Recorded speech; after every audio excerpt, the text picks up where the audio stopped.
Bem-vindos às Conversas da Diáspora. Esta é a 18ª entrevista biográfica com personalidades que nasceram nos Açores e se afirmaram no estrangeiro. Temos andado especialmente pela América do Norte, entre Estados Unidos e Canadá, mas hoje voltamos pela segunda vez à América do Sul, para o Brasil. Depois do Rio de Janeiro, chegamos a São Paulo, uma das maiores cidades do mundo. Aqui vamos encontrar um empresário açoriano que fundou a Casa dos Açores de São Paulo e que já foi condecorado pela República Portuguesa com o grau de comendador. Chama-se, tão somente, Manuel de Medeiros. Nasceu em 1941, na Ilha de São Miguel, no concelho de Ponta Delgada, na então freguesia da Bretanha. Fez o ensino primário na Escola do Pilar e emigrou para o Brasil em 1956. Com 15 anos de idade. Fixou-se em São Paulo e primeiro investiu na formação. Formou-se em Engenharia Mecânica, em 1978, formou-se em Matemática e Física, em 1979, formou-se em Pedagogia, em 1980, formou-se em Direito, em 1998. O seu primeiro emprego foi como maquinista de fábrica e o segundo na confecção de pistolas de pintura. Depois foi contratado para outra indústria de equipamentos de pintura. Mais tarde, em 1965, fundou a empresa Equipamentos para Pintura Majan, detentora dos produtos Arprex, líderes de mercado, que conseguiu exportar para toda a América Latina. Paralelamente, fundou duas instituições educacionais e lecionou durante 12 anos. Foi também o fundador da Casa dos Açores de São Paulo, em 1980, e o seu primeiro presidente por 7 anos consecutivos. Nessa altura, conseguiu incluir as festas açorianas, em louvor do Divino Espírito Santo, no calendário oficial de eventos da cidade de São Paulo. Por tudo o que fez, já recebeu diferentes distinções. É cidadão honorário do município de Piquete e recebeu o diploma de gratidão da Câmara Municipal de São Paulo. Foi homenageado com a Medalha de Mérito do Conselho Mundial das Casas dos Açores e condecorado pelo Presidente de Portugal como Comendador da República Portuguesa. Senhor Comendador, seja bem-vindo à nossa conversa. Muito bom dia para vocês aí. E realmente eu tive essa passagem toda, foi uma passagem na minha vida que eu vim para cá. Eu cheguei aqui com 14 anos, na realidade ainda, não tinha terminado os 14, aí voltei. Eu sou de novembro e eu cheguei em junho. Eu saí daí, na realidade, no dia 13 de maio de 1956 e cheguei a São Paulo no dia 13 de junho de 1965. Já falaremos disso. Aliás, o senhor tem uma história... 56, quer dizer. Mas para começo de conversa, eu gostaria de lhe perguntar, prefere que o trate por comendador, engenheiro, doutor, professor? Pode me chamar de criança, de jovem, não sou assim... acumulador. O senhor mantém esse espírito jovem. As coisas vieram surgindo assim, sem eu contar com isso, porque eu realmente tive uma surpresa muito grande na minha vida. Eu acho que fiz uma passagem na Terra excelente e trouxe realmente alguma coisa a mais, principalmente vindo dos Açores e vindo de onde eu vim, que eu vim da Lombinha. Era isso mesmo que lhe ia perguntar. Desde a Canada da Lombinha do Pilar da Bretanha. Isso, até à mega cidade brasileira de São Paulo, de que é que hoje mais se orgulha nesses seus quase 82 anos de vida? Eu estou esperando fazer os 82 anos, né? Se eu continuar com essa saúde, graças a Deus, não tem me faltado e também trabalho. Então, a gente está, hoje não é mais um jovem de 15 anos, de 20 anos que está falando com vocês, é um homem que vai fazer 82 anos. Então, você vê que a coisa já muda um pouquinho, as feições. Mas quando olha para trás, nestas 8 décadas de vida, há algum momento que tenha sido determinante para si na afirmação do seu percurso biográfico? as coisas apareceram, acho que mandadas por Deus, entendeu? E eu acolhi tudo isso. Eu sempre fui um rapaz sem medo de enfrentar as dificuldades que existiam na minha vida. E eu meti o peito e, graças a Deus, eu saí muito bem, fui muito bem ajudado, muito bem assessorado. A minha esposa é fabulosa, ela é mais açoriana do que eu, ela é que tratou, inclusive, do que nós implantamos na Casa dos Açores, implantamos o grupo folclórico. Ela fez várias viagens aí para os Açores, para se inteirar totalmente da Casa dos Açores, e ela é mais açoriana que eu. A E gente... se regressássemos exatamente aos Açores, à sua terra, quais são hoje as melhores recordações que tem da sua infância micaelense? Olha, a minha infância foi uma infância de trabalho, essa é a verdade. Eu tive pouco tempo para brincadeiras, né? Porque eu comecei a trabalhar com 10 anos de idade.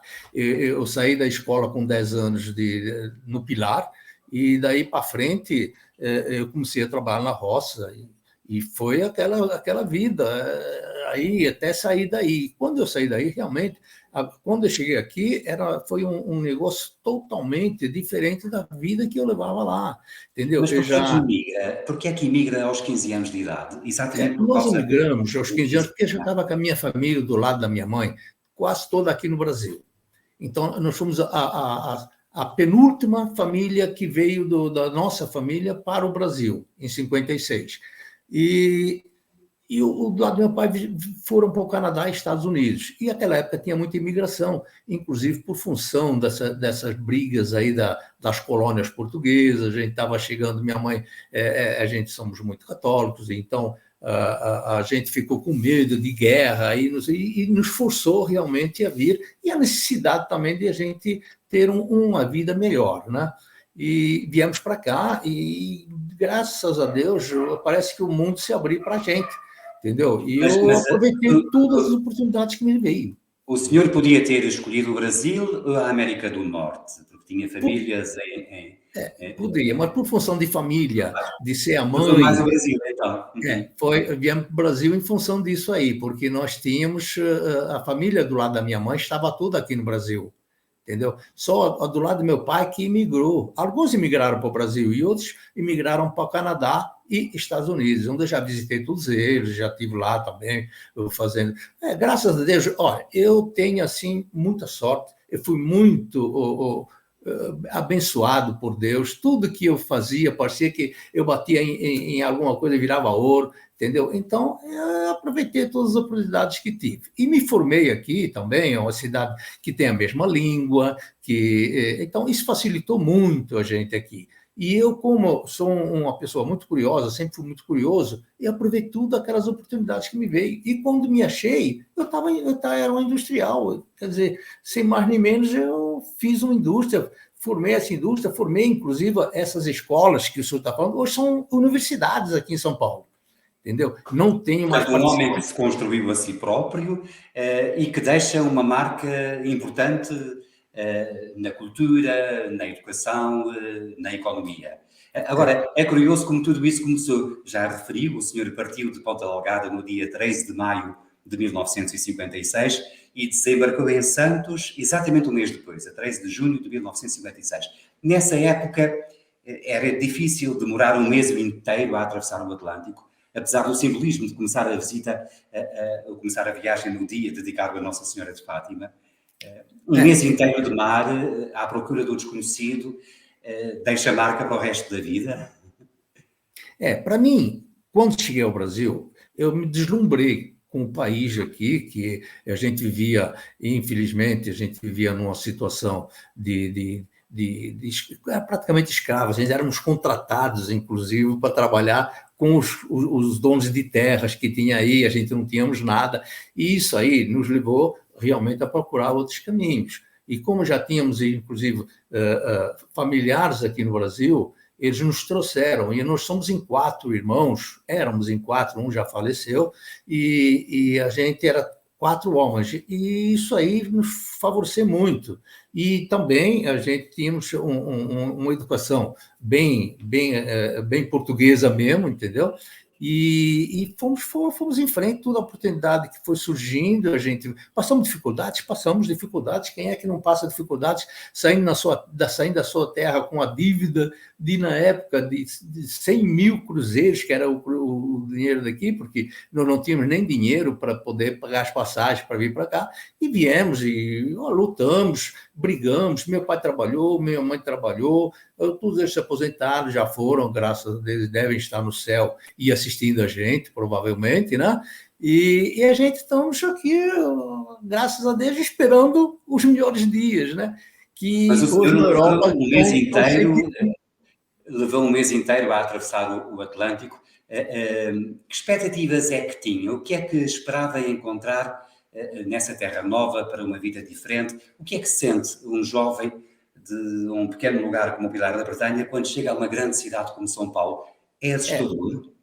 Foi assustador, porque realmente, e na época não tinha grandes ideias, eu estava indo para onde fosse melhor e acompanhar a minha família, e graças a Deus tudo deu certo, né? Meu pai era analfabeto, minha mãe era analfabeta, e a gente veio se formar aqui, entendeu? Então, você vê, eu vim com o primário daí e fiz um arquivo grande de diplomas, porque aí eu me dediquei aos estudos. Então, a gente trabalhou muito e, graças a Deus, tudo correu bem. Tenho uma família espetacular, tenho a minha esposa, que é maravilhosa, ela é, que nem eu falei, ela é mais açoriana do que eu, e tenho os meus filhos, que tenho 4 filhos, e graças a Deus, todos eles são açorianos e estão brigando, e os netos estão na mesma coisa, e aí, vamos em frente. E eu não esperava nada, tudo foi acontecendo, a coisa foi caindo nas minhas mãos e a gente foi aproveitando tudo isso, e andando no caminho reto e vencemos tudo isso. E, portanto, nunca sentiu necessidade vontade de voltar aos Açores, inclusive naquela primeira década de trabalho industrial? Não,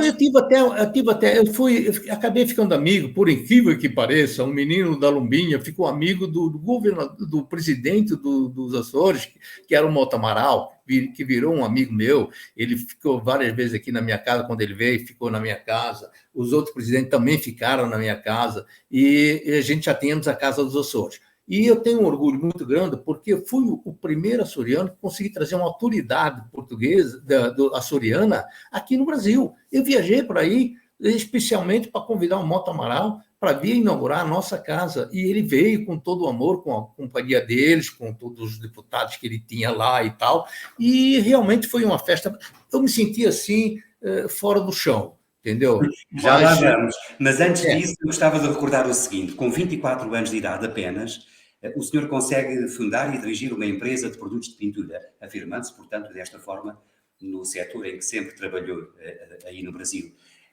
A partir daí, nada ficou como antes? Sente que essa fase foi um momento de viragem na sua vida do Brasil? Claro, a empresa foi uma surpresa para mim, mas eu nunca tive medo de trabalho, e trabalhamos e fizemos da nossa empresa a maior empresa de equipamentos de pintura da América do Sul, entendeu? Ela ainda é uma empresa grande, só que eu estou hoje afastado da empresa por motivos também de poder viver um fim de vida mais tranquila no campo e tal, e tudo bem, sem problema. A empresa, além da empresa, que foi o meu orgulho, que eu fiz, inclusive tudo começou da minha empresa, eu cheguei a ser diretor da Portuguesa de Desportos aqui. Poxa, quem que imaginava um menino que veio da Lombinha ser... Quer dizer, são coisas que aconteceram comigo, que eu só acordava quando acontecia, entendeu? Então, a sua vida dava um livro, e o livro podia chamar-se De Menino da Lombinha a Comendador no Brasil. Exatamente. Você vê, não apenas para é si. muita coisa, não é? É coisa demais. Bom, e entretanto, também teve outro mérito, é que investiu bastante na sua própria formação. Por que é que acumulou sucessivas licenciaturas em áreas tão diferentes como a engenharia, a matemática, a pedagogia? Eu tinha fome de saber as coisas. Eu até essa idade que eu comecei a fazer faculdade, porque depois eu completei os estudos aqui. E quando entrei na faculdade para fazer a engenharia, foi uma surpresa muito grande. Eu entrei na faculdade, na universidade, no caso, antes mesmo de eu saber quem eu era. E aí eu viciei nos estudos e realmente eu tive muito ânimo nisso aí, tive forças me ajudando em tudo isso, e eu me apaixonei pelas letras. Então, o meu sonho era justamente dar aula. E eu montei a minha escola, as minhas escolas, para mim dar aula. E eu dei aula por 12 anos, entendeu? Depois a gente fica passando a idade e tal, a gente vai ficando mais velho e já vai cansando um pouco e acumulando muito negócio, entendeu? Mas em todo o Então, caso, eu com diversifiquei, eu diversifiquei toda a minha vida em vários lugares. Por exemplo, é incrível. Eu da indústria, eu tinha colégios, entendeu? Eu cheguei até garimpo aqui, meu passou uma oportunidade, eu cheguei até garimpo aqui em Rondônia, entendeu? Mas tudo isso aí foi coisa que se passou. Na realidade, o que me faz ter muito, muito orgulho foi justamente a parte que eu fiz de a indústria, que deu emprego. Eu saí da empresa, quando eu saí, tinha 220 funcionários, uma empresa sólida, numa área de 72 mil metros quadrados. Olha, isso dá empresa, entendeu? Eu fiz tudo isso aí com a ajuda, origem das coisas, não é? as coisas não caíram na minha mão e eu fui o único, ao final de contas, eu não sou rei, mas eu tive muita ajuda, tive, claro, muita gente participou de tudo isso, e eu dirigi todo esse povo e todo mundo está contente. Isso não tem problemas, graças a Deus, tenho muito orgulho disso. É verdade. Tá? Mas voltando à sua múltipla formação superior, com qual dessas diferentes licenciaturas é que o senhor se identifica mais?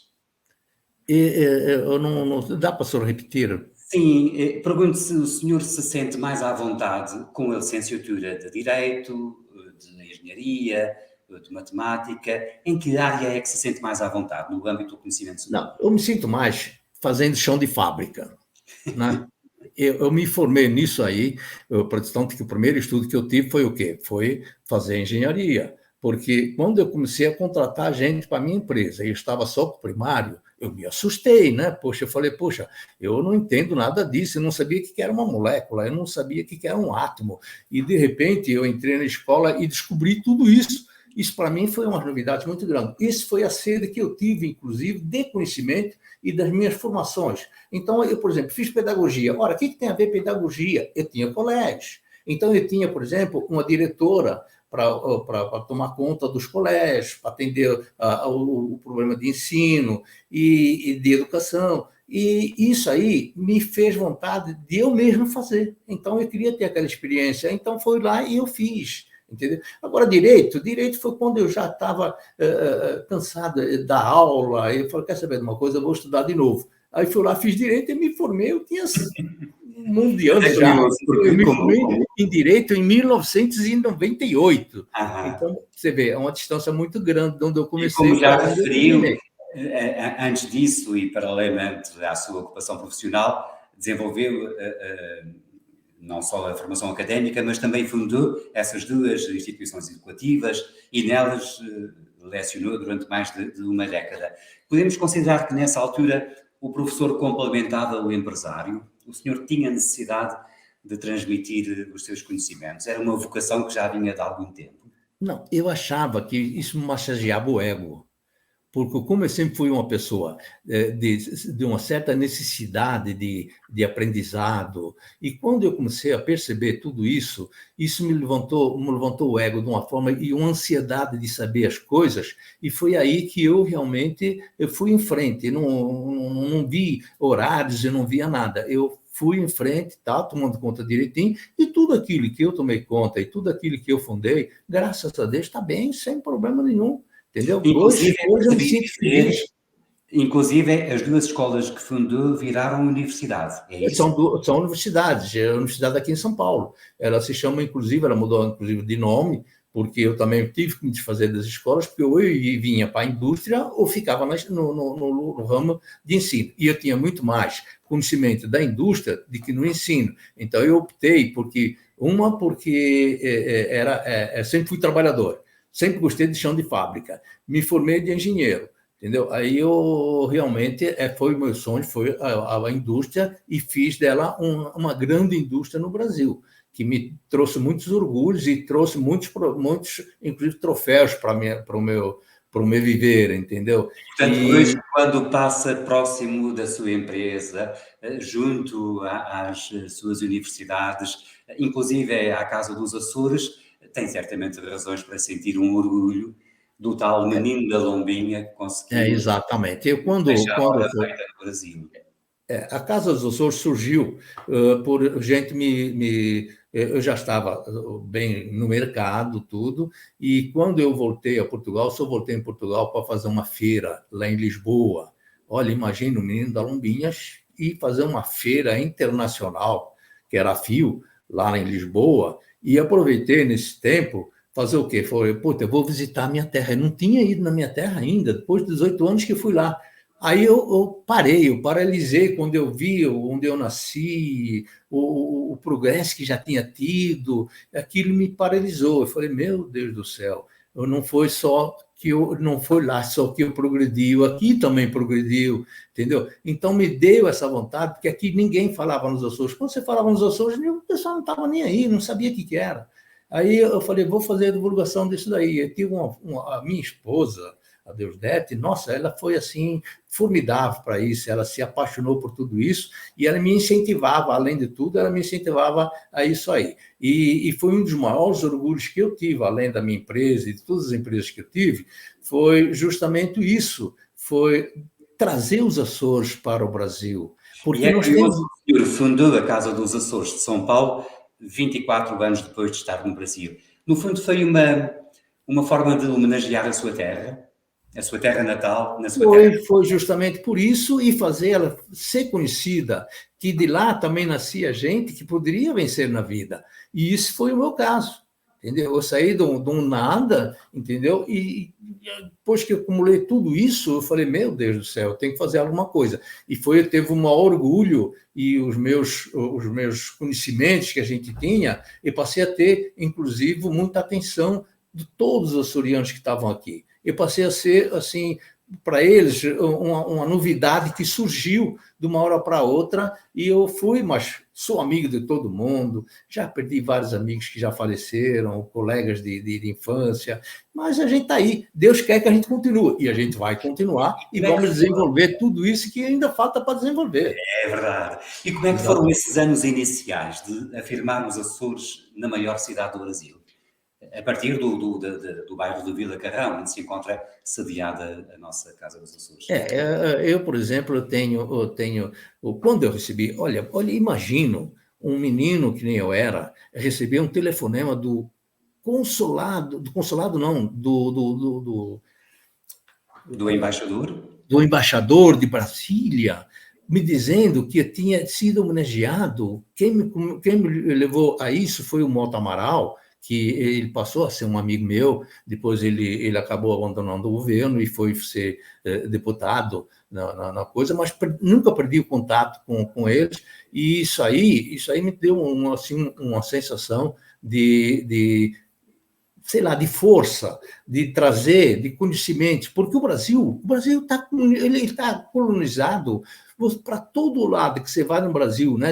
Nesse mundaréu de terras que nós temos açorianos espalhados por todo lado. Nós temos cidades fundadas pelos Açores, por açorianos, no sul do país, mesmo no norte do país, nós temos cidades que foram fundadas por açorianos.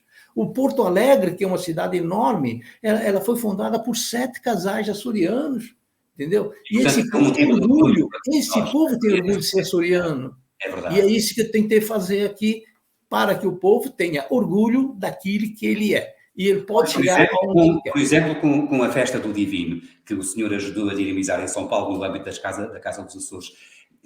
Viver a Festa do Divino em São Paulo ajuda um açoriano a viver melhor numa metrópole como essa cidade?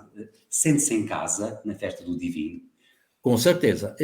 Da Festa do Divino, nós trouxemos as raízes como eram feitas aí nos Açores, principalmente em São Miguel, eu conhecia São Miguel. Então, quando eu fundei a Casa dos Açores, eu fundei justamente para cobrir as festas do Espírito Santo, porque primeiro nós fizemos a festa do Espírito Santo. A primeira vez que eu fui a Portugal, o que aconteceu? Eu comprei uma coroa e uma bandeira e trouxe aqui, e no ano seguinte nós fizemos a coroação na igreja, fomos falar com o padre e fizemos a coroação na igreja. E daí para frente uma festa bem popular, todo mundo açoriano tem orgulho e vem. Só que nós fizemos essa festa nas raízes que eu vivi, entendeu? Aquelas domingas que vai na casa do outro rezar o terço, depois nós fizemos tudo isso. E, graças a Deus, até hoje nós temos... Ainda se mantém. 40 anos depois, Exatamente. felizmente, é verdade. E como é atualmente a sua relação com a sua ilha? Ela continua presente no seu pensamento, no seu coração e nas suas viagens?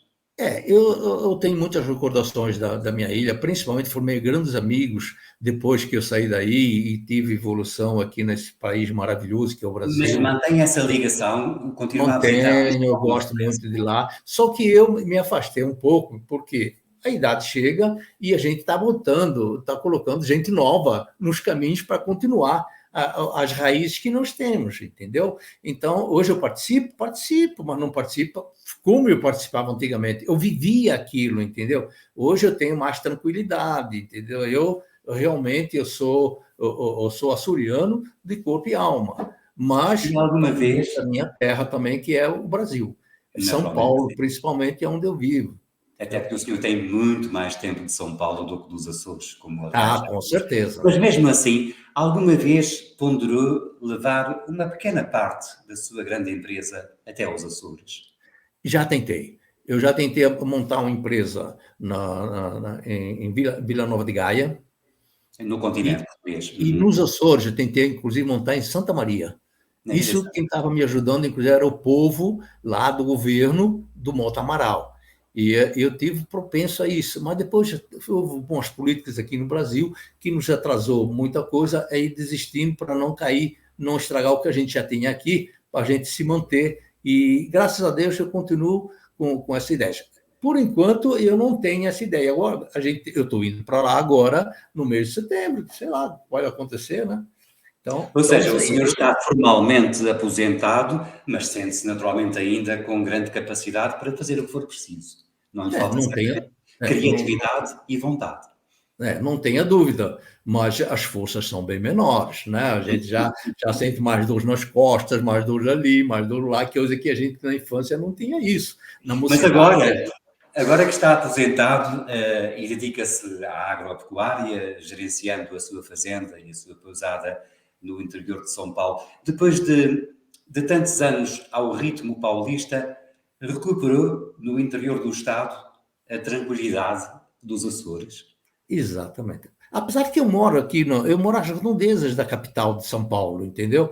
Por exemplo, da minha casa até onde eu tenho a fazenda, que dá 180 quilômetros, quer dizer, em 2 horas a gente vai, são estradas boas, e fica ali no meio do caminho entre São Paulo e Rio de Janeiro, e eu me dou bem, a gente já faz tempo que tenho lá, eu comprei aquilo quanto foi? 46, sei lá, está mais de 40 anos que a gente já tem fazenda ali. Eu tive fazenda em Mato Grosso, inclusive um dos sócios que eu tinha lá na fazenda de Mato Grosso era um açoriano da Ilha da Terceira, entendeu? Que hoje ele era vice-presidente da Federação do Comércio, entendeu? Quer dizer, acabei me ligando com gente que jamais imaginava que existia esses poderes, entendeu? E graças a Deus... E quando agora olha para trás, sente que ainda está alguma coisa por fazer? Sim, eu sempre tenho alguma coisa para fazer, entendeu? Agora, a gente já tem que tomar mais cuidado, porque a gente está naquela fila que Deus nos colocou, que nunca sabemos quando ele vai empurrar para o outro lado, né? Então, a gente já toma mais cuidado a partir da época que a gente tem uma certa idade. Mas se só pudesse fazer mais uma grande coisa na sua vida, qual era que faria? Faria novamente uma divulgação enorme dos Açores e faria uma empresa maior que a que a gente tem.